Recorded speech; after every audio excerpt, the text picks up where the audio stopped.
Good afternoon, everyone. This is John Rust on The John Rust Show. Rust on the radio on Freedom 95, 950 AM and 95.9 FM on your radio dial, broadcasting all across the beautiful fruited plain of Indiana. So, folks, we have quite a show today. Today's show is about how the United States is suffering because of the influx of immigration spoken for, voted for, and funded by Jim Banks, Virginia's pretend Indiana senator who has to be forced on Hoosiers.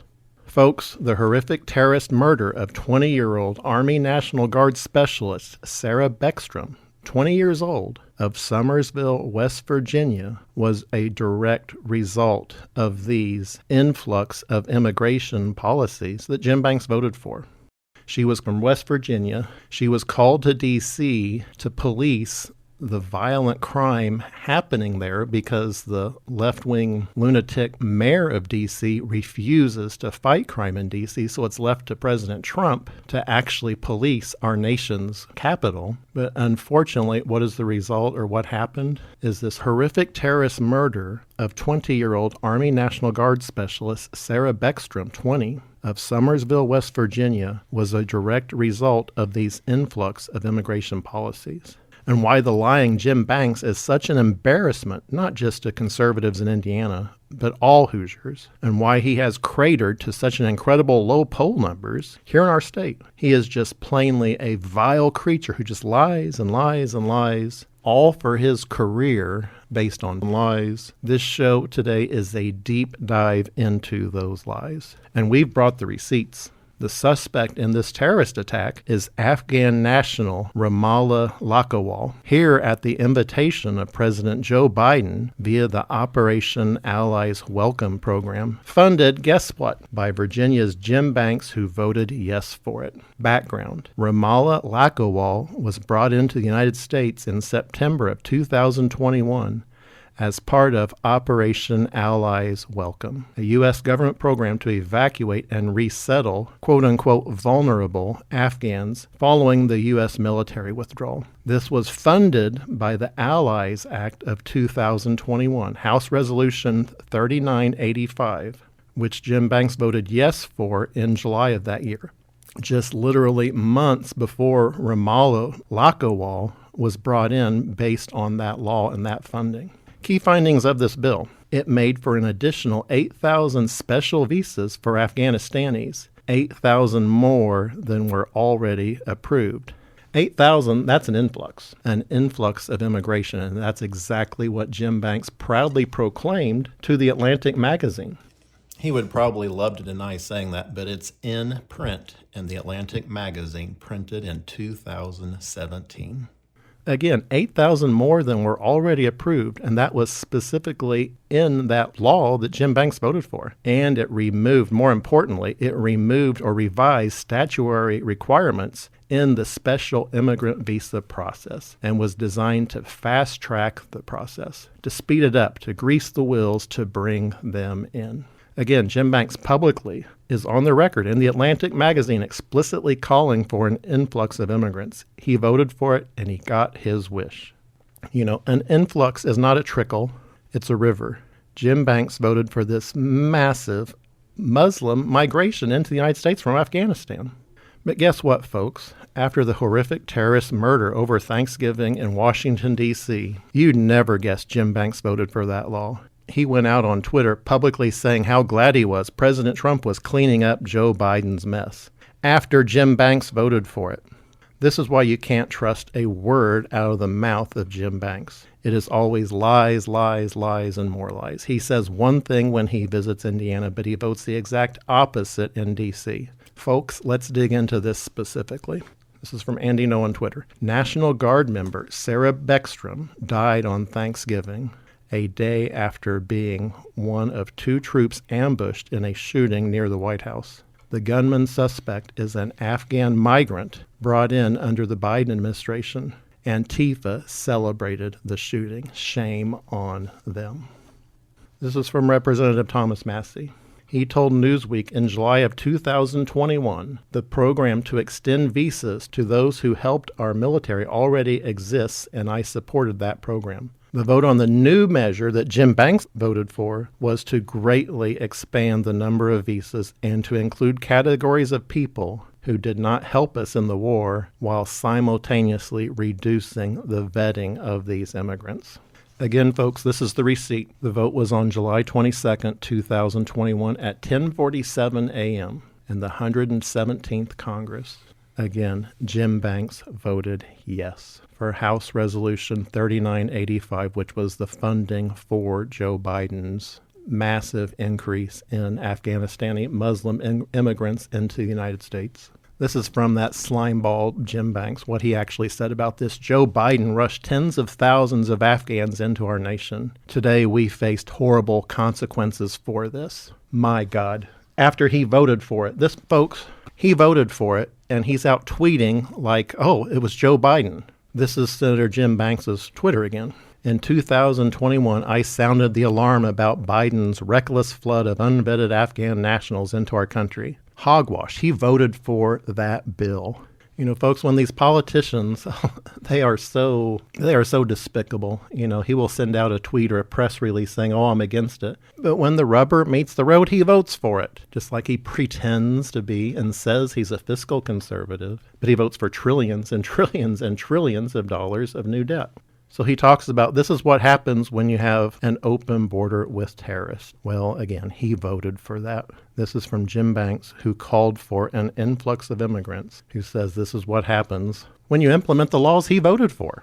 Speaker Johnson voted to relax screening of Afghan nationals, just like Jim Banks, and to increase visas for them just 2 or 3 months before this deranged criminal was admitted into the United States. The Allies Act, which Jim Banks voted yes for, removes application requirements for Afghan special immigrant visas that led to long backlogs and wait times. It also boosted the number of visas for Afghans by an additional 8,000 to 19,000.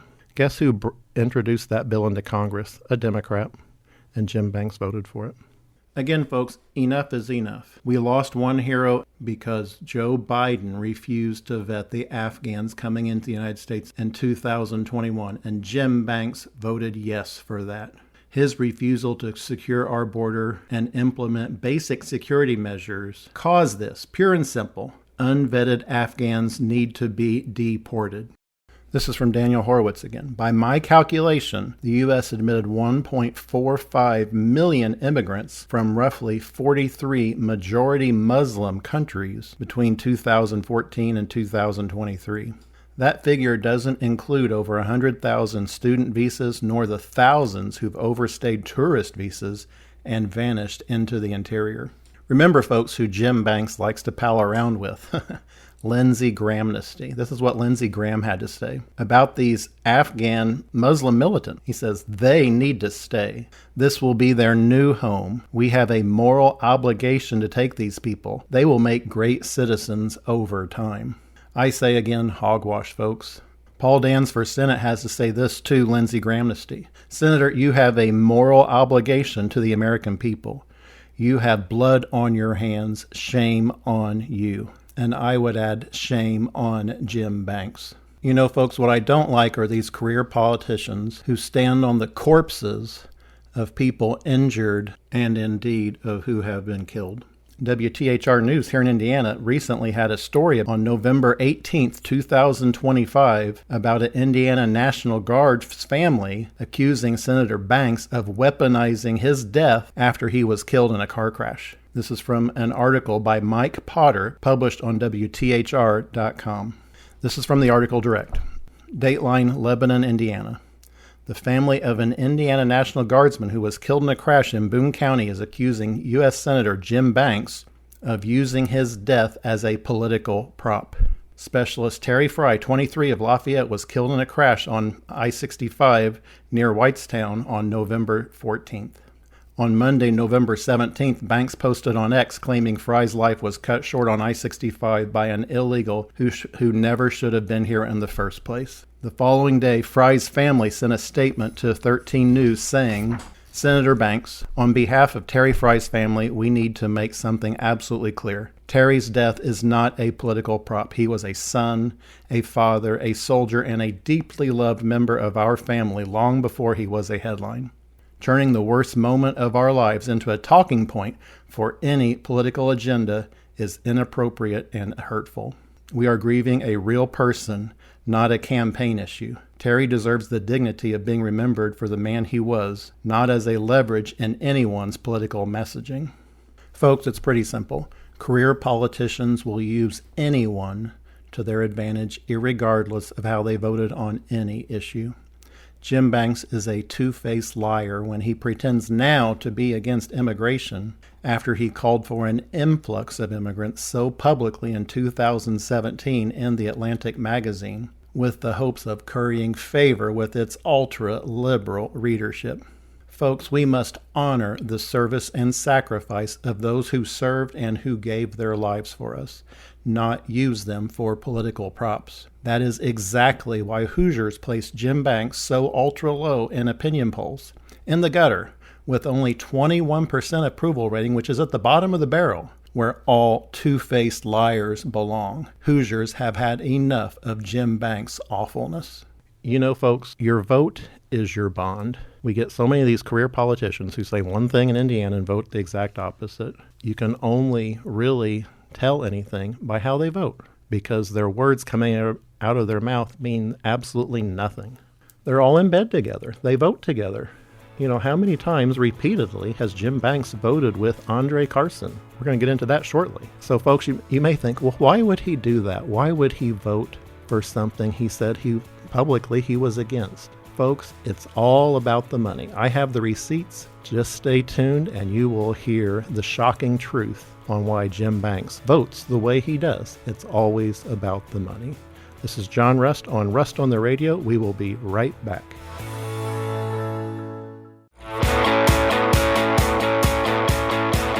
Welcome back, folks. This is John Rust on the Radio on Freedom 95, broadcasting all across the beautiful fruited plain of our beautiful state of Indiana. So, folks, before the break, there's an expression, always follow the money.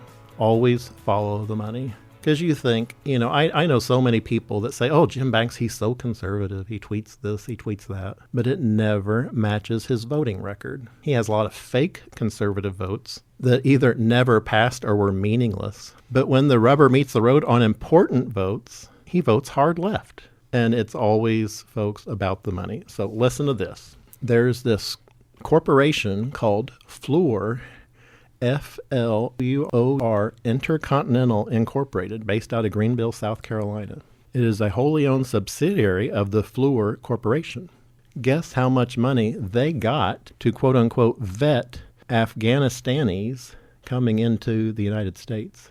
This company, folks, it's shocking how much they were awarded. The awarding agency was the Department of Defense, and it was for $352 million to vet the Afghanistanis coming into the United States. Again, $352 million out of the Afghan Refugee Assistance Contract of 2021. And that was all part of Operation Allies Welcome, and it was funded by that bill that Jim Banks voted yes for. Again, Fluor, F-L-U-O-R,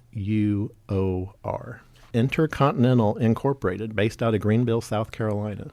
Folks, it's always with these career politicians about the donations. Guess who donated to Jim Banks? Fluor Corporation, F-L-U-O-R Corporation. Folks, always, always, always follow the money in life. It's always the case, and it's always the case with these, I about said criminal politicians, and I guess that's true if you look at it the right way. Yeah. These career politicians, they are in it only for their careers. They don't care about anything else. Again, Jim Banks was paid off via campaign donation from the for-profit company tasked with influxing into the USA these Muslim Afghan immigrants.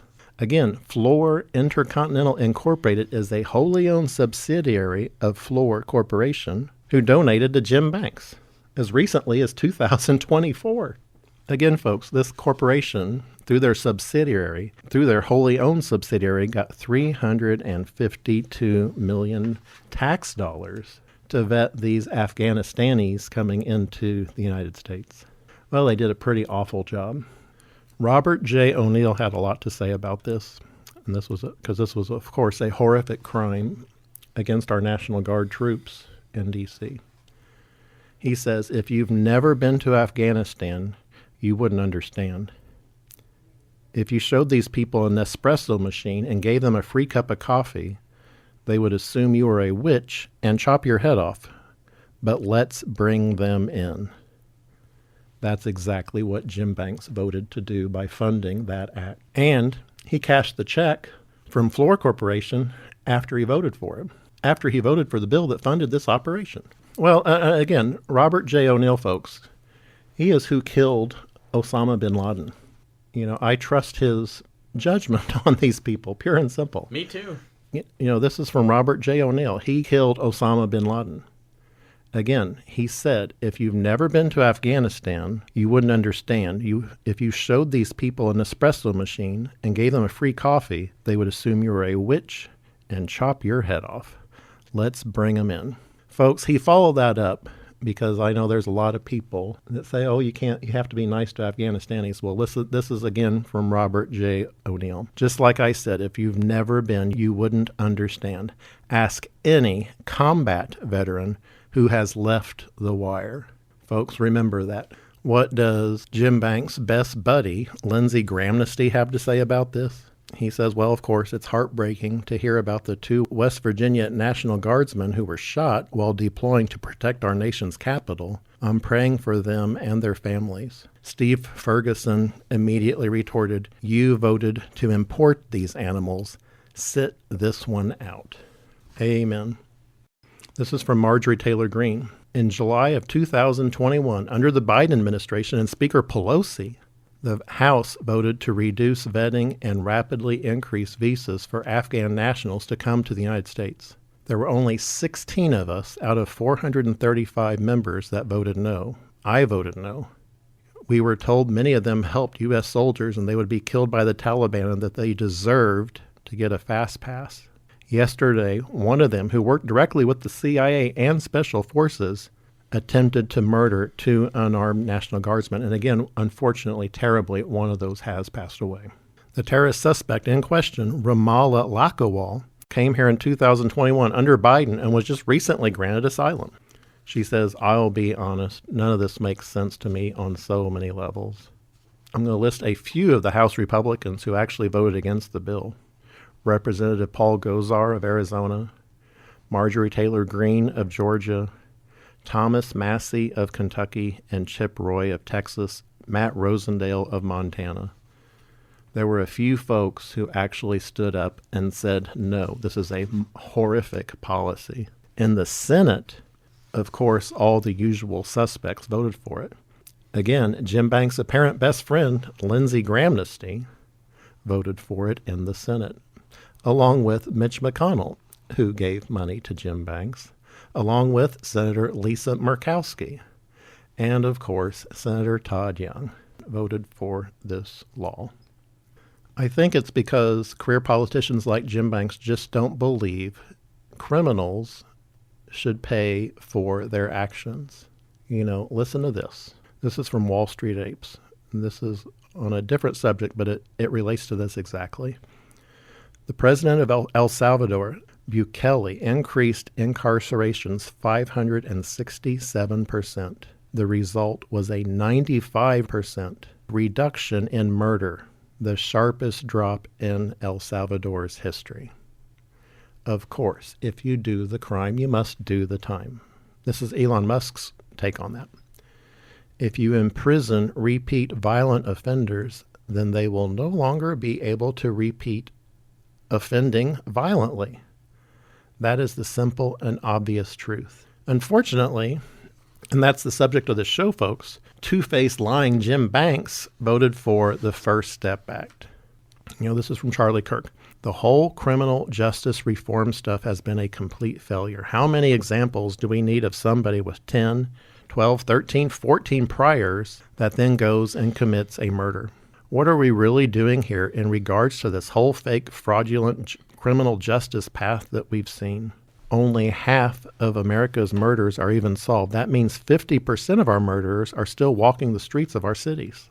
Remember, folks, Jim Banks and House Republicans blocked attempts to force the release of the Epstein-related files in September of 2025. There was a failed House Judiciary Committee vote on September 17th of 2025 to subpoena the banks for the records, and in the Senate, Republicans blocked the vote to release the files, including Jim Banks. He voted to block the release of the files. On September 10th, 2025, in the Senate, Jim Banks voted to block an amendment that would have directed the Attorney General to release the Epstein files. Jim Banks chose to protect child rapists. But remember, folks, he has a history of protecting sex offenders and criminals. It all goes back to the First Step Act. This is an article in Fox News written by Greg Ray. Exclusive.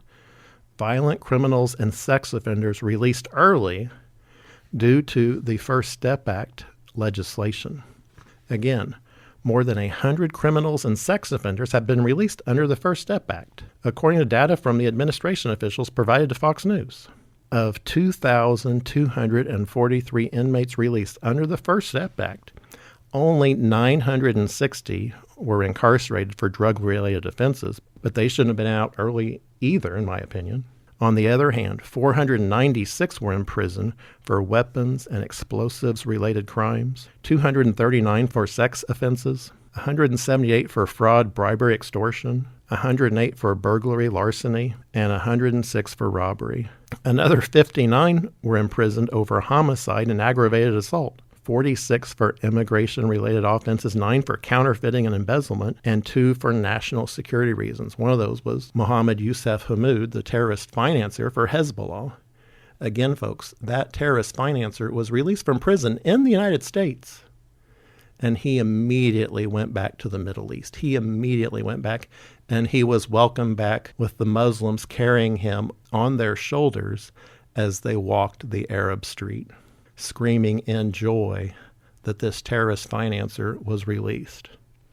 And this article is actually a few years old, folks, but people are still being released today. We're going to get into that in a little bit. So, folks, you may say, well, that law, that was passed a long time ago. Well, it's still in effect. So, folks, when we come back, we're out of time on this segment, but when we come back, we're going to get into how this drug dealer released under the First Step Act that Jim Banks voted for has been charged on an assault on a teenager. This is John Rust on the Radio.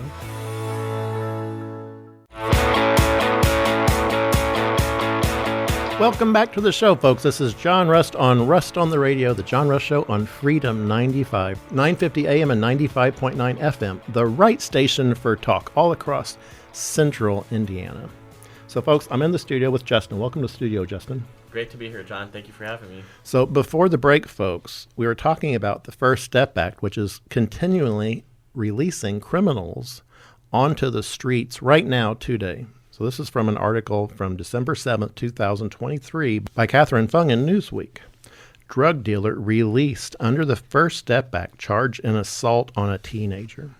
A drug dealer who was released under the First Step Act, and again voted for by Jim Banks, under that quote-unquote sweeping criminal justice reform, has been charged with first-degree assault of a teenager. William Dredden was indicted along with his wife Tiffany Harrison in connection with their alleged involvement in the assault outside a Baltimore high school, prosecutors said Wednesday. Baltimore police told Newsweek that Dredden had previously been arrested multiple times for drug-related charges. The quote-unquote bipartisan legislation, aka uniparty legislation, which aimed to cut unnecessarily long federal sentences and improve conditions in federal prisons, was widely supported by organizations favorable to both Democrats and Republicans. Folks, no, you have to do the time if you do the crime. Jim Banks does not feel that way. He believes in being soft on crime, and he believes in an influx of immigration. He's getting his wish on both, unfortunately.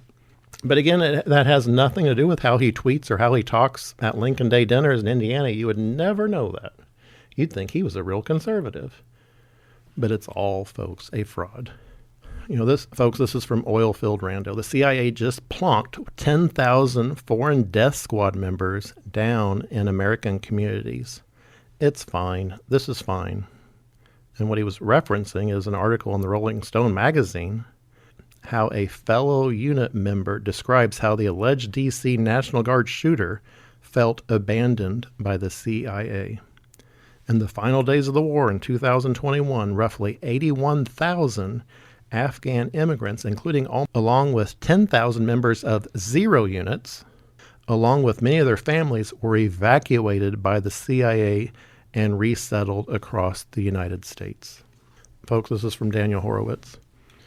This is a reminder on how everyone is a big hero now with the Afghan situation, but when Biden was president and pushed for this, only 16 Republicans voted no on that bill. Again, folks, it authorized an additional 8,000 special immigrant visas for Afghan interpreters, contractors, and others employed by the U.S. government. It modified the program to remove the requirement that applicants provide credible sworn statements regarding dangerous country conditions as evidence of an ongoing serious threat, instead requiring them to have asserted a credible basis for concern about the possibility of an ongoing serious threat as a result of their employment. Folks, it removed a requirement that applicants must have performed a sensitive and trusted activity for the United States military. And it clarified that Afghan nationals who worked under the U.S.-funded cooperative agreements or grants are eligible for the program. So, folks, who else was brought into this country because of this policy that Jim Banks voted to fund? Well, also, Zabihullah Mohammed, an Afghan national, was resettled in Montana by the Biden administration, has been charged with the rape of a teenage girl in a Missoula, Montana motel room. This is from the Department of Homeland Security's own website, folks. Remember, Jim Banks funded this.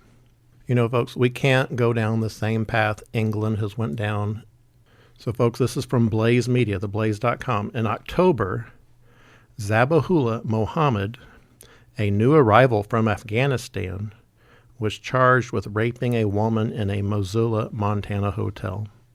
The Department of Homeland Security, in response to outcries from the Montana governor, insisted that the 19-year-old Afghan national went through a rigorous and multi-layered vetting process.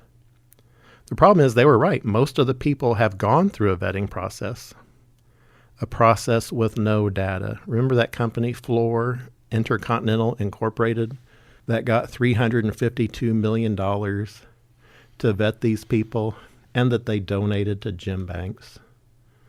We rushed in over 100,000 Afghans within a matter of days. These people came from the darkest corners of the Afghan mountains. Again, this is from Blaze Media, from Daniel Horowitz.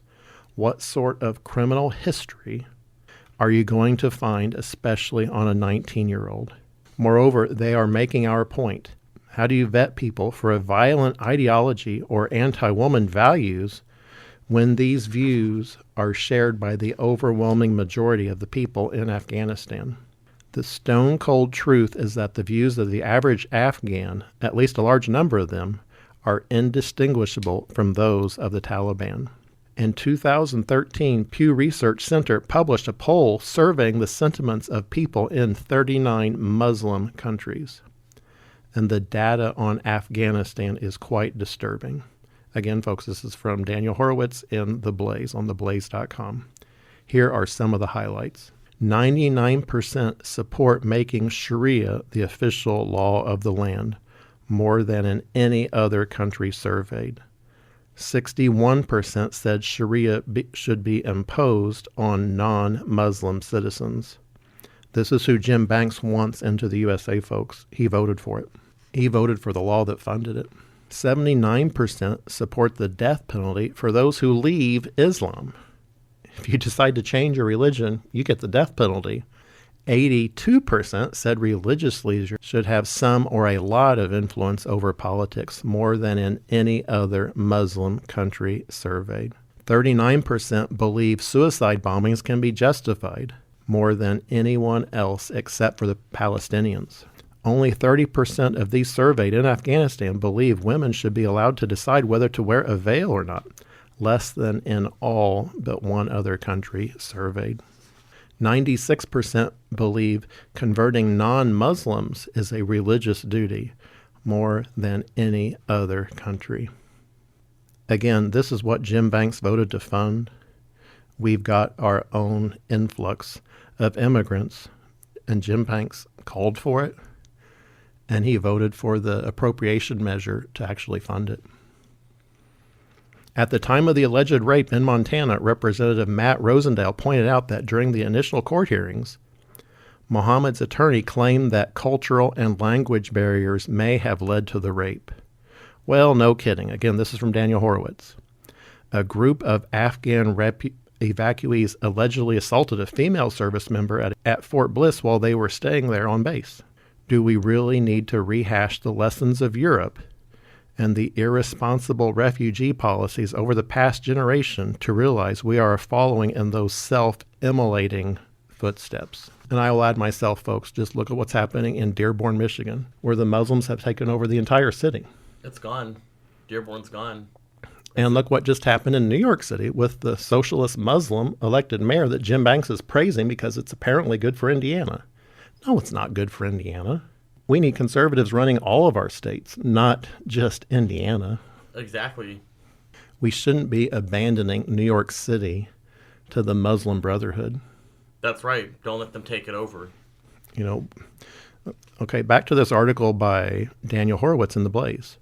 What is particularly jarring is this Biden State Department, the Health of Human Services, and private taxpayer-funded resettlement contractors, a.k.a. Fluor Intercontinental Incorporated, that funded Jim Banks as recently as 2024, appear to be targeting red states like Montana, Nebraska, Indiana, and Oklahoma for this social transformation. The Grand Island Independent reports that 469 Afghans have already been resettled in Nebraska, and another 635 are on the way. Because of the rush of evacuations, a lot of Afghans of working age are coming without the employment documents that most refugees have when they arrive. So they will need financial help for longer than usually expected until they can start working. So who's paying for this, folks? You are. Your kids are. Your kids' kids will be paying for this. We're deficit spending this year. You know, thanks to Jim Banks and Todd Young and every member of the Republican congressional delegation, the national debt is going up over $2 trillion just this year alone. So again, the feds had set a deadline of February 12th, 2022 to get all the Afghans off the military bases, which means the pace of resettlements in our communities will accelerate in the coming days. One would think, folks, that every GOP governor and legislature would immediately raise Cain over this and pledge to block any resettlement within the states. Again, this is from Daniel Horowitz. How is this in any way in the interest of their constituents from a public safety, financial, or cultural standpoint? Instead, nearly every GOP governor has partnered with Biden to screw their constituents. Folks, we're out of time for this segment. When we come back from the break, another Jim Banks endorsee was begging for Afghan refugees to come here to Indiana. You won't believe it. This is John Rust. Stay tuned. We'll be right back.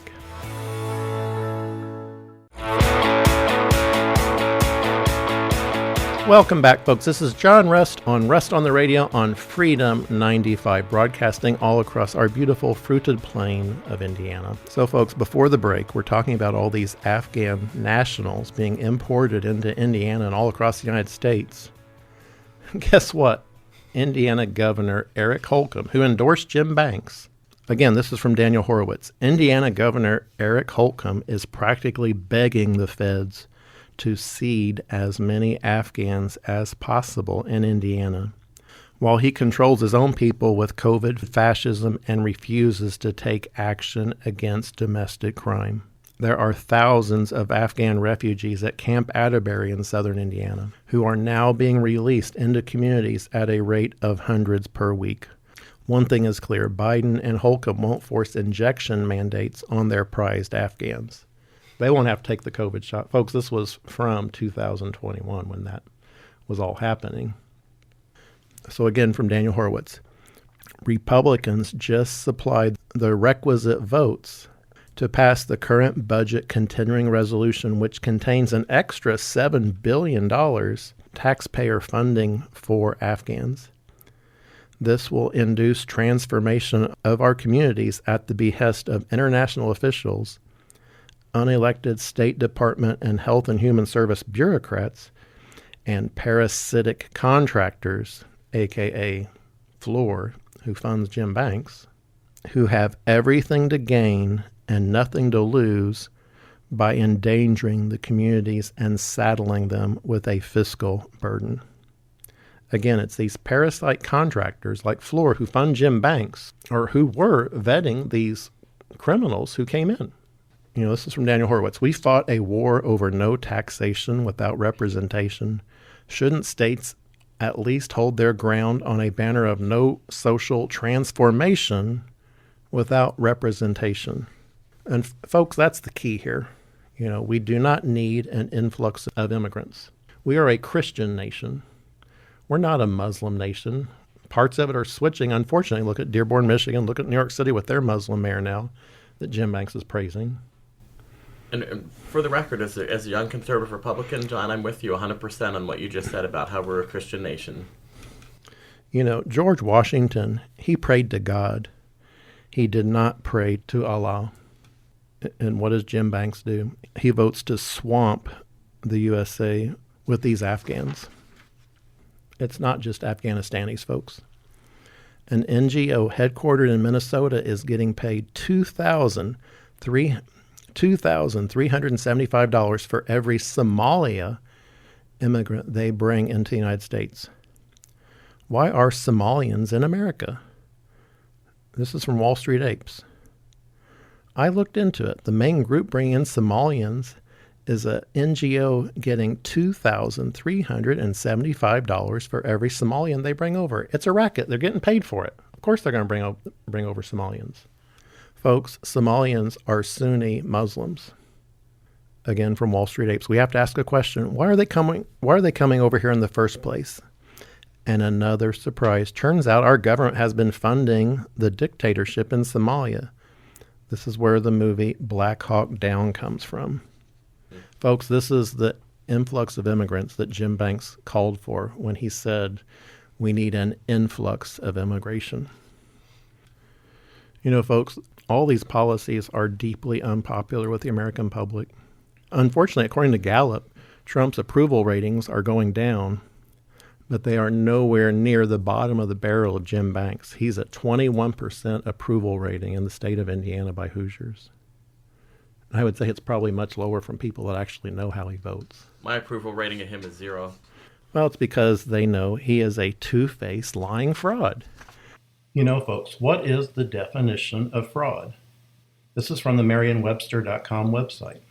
A synonym of fraud is deceit or trickery.